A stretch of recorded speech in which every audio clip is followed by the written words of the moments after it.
présidente du groupe Génération. Ah non, c'est... allez-y, si c'est vous qui l'a posé. C'est Mélodie Tonnelly pour le groupe Génération. Merci Madame la maire. Madame la maire, chers collègues, plusieurs mois après la réouverture des lieux de culture, les personnels des bibliothèques et médiathèques de la ville de Paris ont constaté une importante baisse de la fréquentation de leurs établissements, tout public confondu. Ils ont par ailleurs interpellé à ce sujet par courrier en octobre dernier Karine Roland, adjointe en charge de la culture.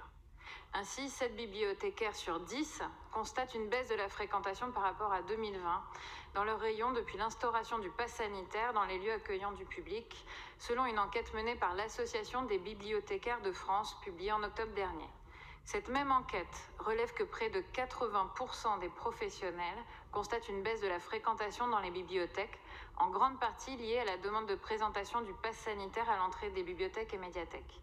Il est à craindre un impact durable sur la fréquentation de nos établissements, avec un éloignement à long terme de certains publics et une détérioration des relations de confiance construites au quotidien avec les publics. En outre, la mise en place du pass sanitaire à l'entrée des bibliothèques crée une inégalité d'accès à un service public, notamment pour les publics les plus précaires ou isolés. Ceci à rebours des valeurs que nous défendons. Un service public en accès libre, gratuit, ouvert à toutes et tous, sans discrimination et sans justification de l'usage qui en est fait. Plusieurs communes ont d'ailleurs permis l'accès sans contrôle du pass dans leur bibliothèque, s'appuyant sur l'article 1 du décret 2021-955, indiquant que la présentation du pass sanitaire n'est pas obligatoire pour les personnes accédant à ces établissements pour des motifs professionnels ou à des fins de recherche.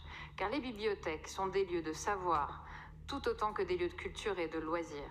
Elles sont des ressources indispensables tout au long de la vie pour accompagner à l'éducation, à tous les âges de la vie, pendant la scolarité et au-delà, pour continuer à s'instruire et à se former gratuitement et sans condition.